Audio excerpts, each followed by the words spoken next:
ได้แห้งแล้วบ่เอาแบบไม่แห้งเลยบ่นี่พี่จังเด้เบิ่งโอ้ใส่บักฮอยแบบซี่นี่โน่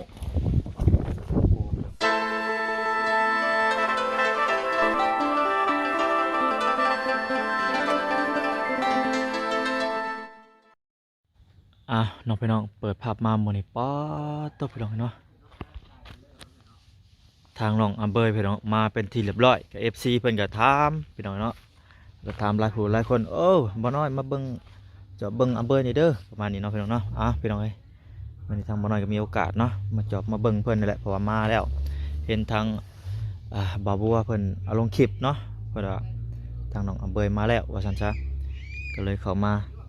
ทางพี่น้องเฮาก็ให้มาอัปเดตเพิ่นว่าซั่นซะเนาะเพิ่นกำลังเฮ็ดเตาพี่น้องเอ้ยผู้มุงสังกะสี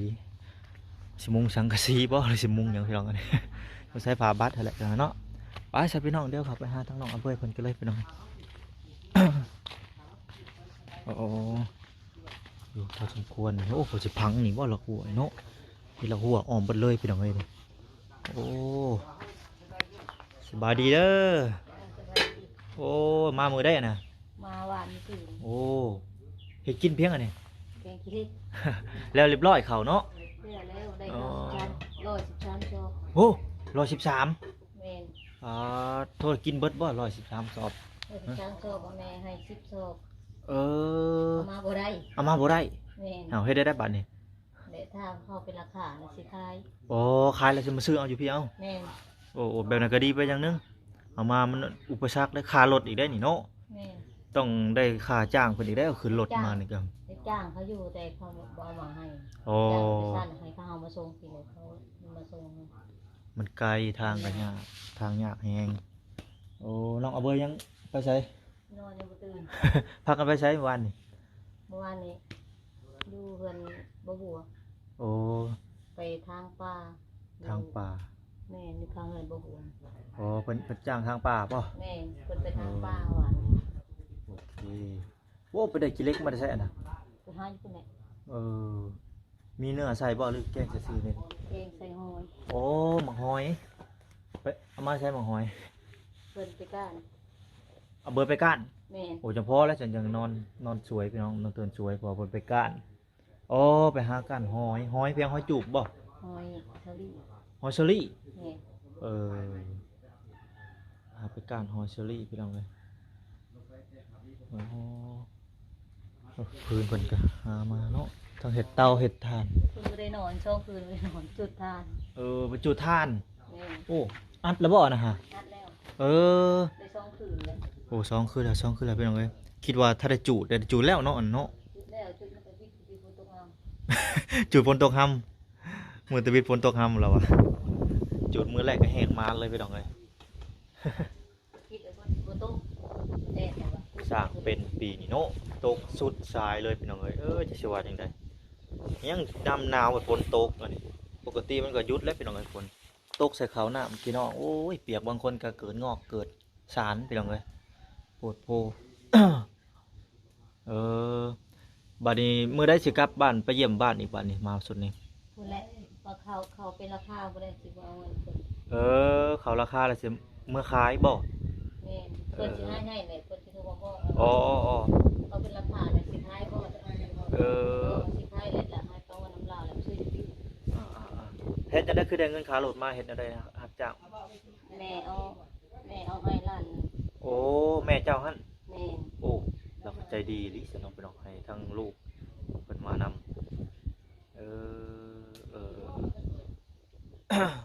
งานเดินกับตัวเดียวหมดเบยใส่ค่ารถบัดเท่าได้ค่ารถก็หมดอยู่100,000บ่ได้จ้างเขามาส่งดิส่งไปทางเวงเพิ่นเข้ามาบินจ้างเขาบ่4-5 แสนตกจากคนมาส่งอีก 4-5 แสนก็กันหาเครื่องหาเครื่องจักเข้าจักเครื่องจักยังคู่เข้าก็มีเข้าแน่ข้าวสารบ่แม่นข้าวสารมาอยู่10 โลนี่แหละ10 โลเนาะมาเผื่อไว้มันถือหลายบ่ได้ว่าซั่นถือหลายบ่ได้แม่จะให้ส่งเปลือกนำมาบ่ได้จะให้ส่งกับเปลือกเดี๋ยว พี่น้อง อืมกิโลย่ามนี่ก็เบิดแล้วเนาะ เบิดย่ามแล้วมันบ่แซ่บแล้วพี่น้องเอ้ยมันออกออกจาวกินกับคิ้วซื่อๆดอกพี่น้องเอ้ยจะซื่ออีก บ่คือยามน่ะมันอืม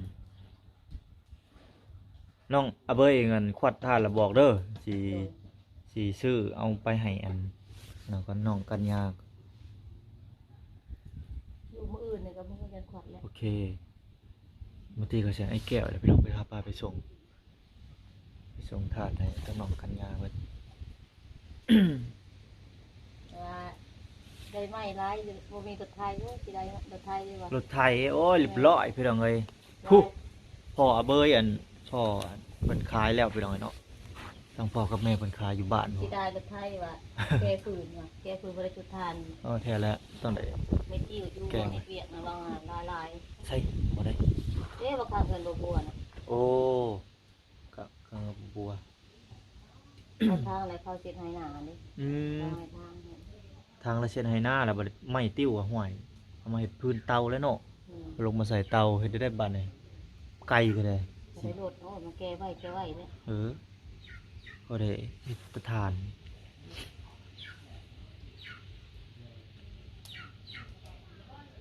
มื้อนี้บ่ได้ไปใส่บ่บ่พากันไปใส่บ่มื้อนี้ มื้อนี้ก็ยังไปทางมื้อนี้ก็ยังชอย โอ้ยังบ่แล้ว เนี่ยยัง อืมกว้างบ่ กองเติบ เออหากระทางได้มื้อหนึงเนาะ นี่ กินข้าวแล้วก็สิว่ากันไปแล้วนี่เนาะ พาผู้ตื่นพุ่นแหละ เออ เพิ่นยังได้นอนนอนมื้อแจ้ง กลางคืนก็ไปกลางเว้นก็บ่เช้าไปดอกเนาะทำงานวันมื้อ เพิ่นเมื่อยแล้วเพิ่นน เมื่ อ อน ยอ้าวอย่าละ มื้อตะวิตอากาศจุดทานแล้วก็ได้นอนจะได้ลุกเมื่อคืนเป็นกันอยู่เมื่อคืน เออ ไม่รับไม่นอน โอ้คุมใส่ไพ่อีหลีซะเนาะอยังให้มันติดไว้หรือว่ามันรู้หรือจังใด มันก็คือตกในของมัน โอ้เอาแบบไปโอบไว้เนาะ นี่ อย่ามันรู้ว่าซั่นซะฝนตก ก็คนบ่ตกโซไว้อยู่เนาะ ฝนตก ไอ้ปุ๊บก็คนตกปุ๊บหลุด แม่นแหละมื้อน่ะฝนตกแฮงพี่น้องเอ้ยตกกะมันเปื่อยเด้ขี้ดินมันบ่แม่นคือปูนเด้พี่น้องเอ้ยเตาปูนยังบ่ค่อยแน่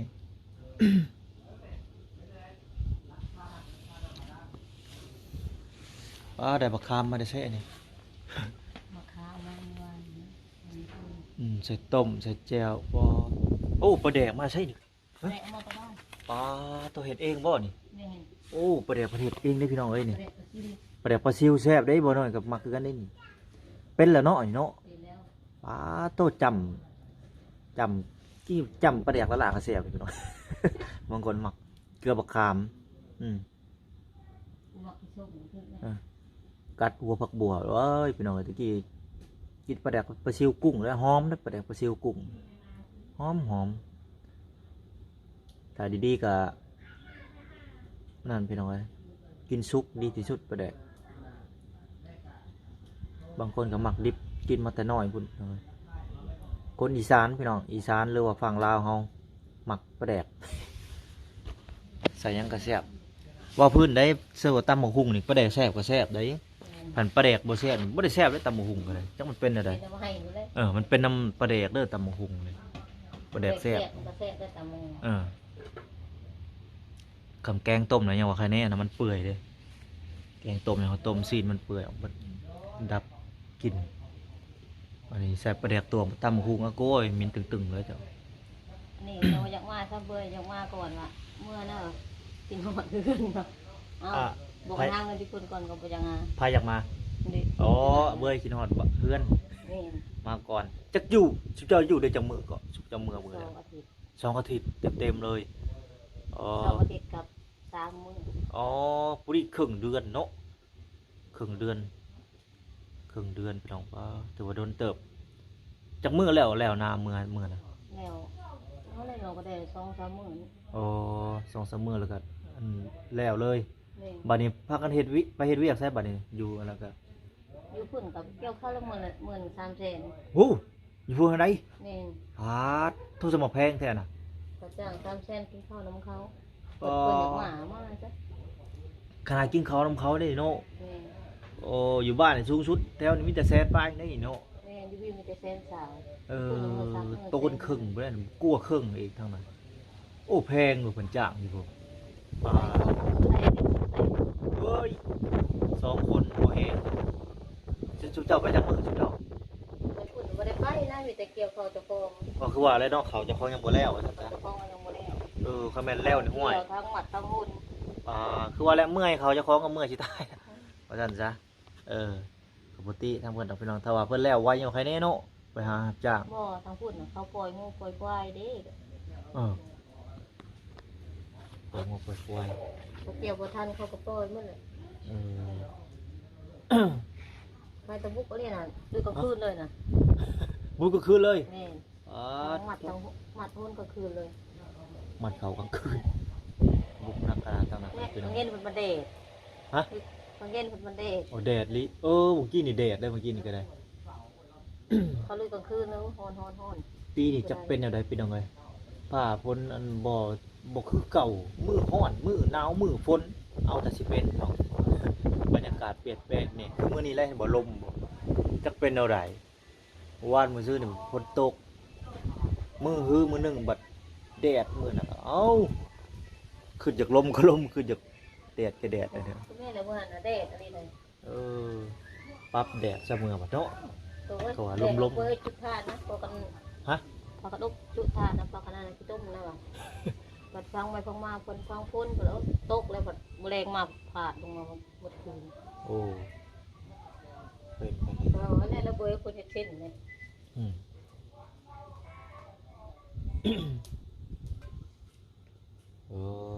ดูแลพี่น้องเขาเป็นราคาเพื่อจะขึ้นไปใหม่อีกไป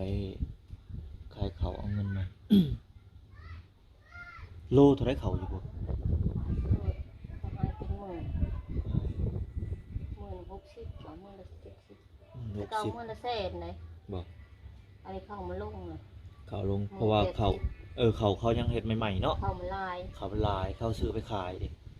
มันลายแต่บัตรใครก็อยากขายใครก็อยากขายเขาราคามัน เข้า ก็ เป็ ต น ก ราคาจะได้ได้เล็กราคา10 ไปล้าน อืมโอ้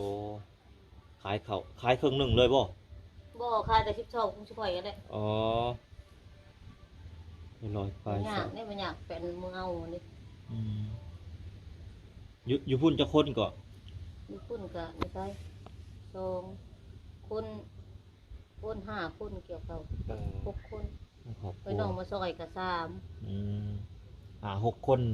นี่ ร้อยสอบเบิดบ่กิน 3บ่หมดขายบ่ดี อ๋อขายเด้อ มันลาย ขายนะเอาไว้กันมันเก่าเนาะ ไว้แล้วก็มันเป็นเก่าๆมันแต่ละปีน่ะขายทุกปี อ๋อดีแล้วมันกินบ่เบิด พอได้ขายได้ค่าปุ๋ยค่ายาแล้วหน่อย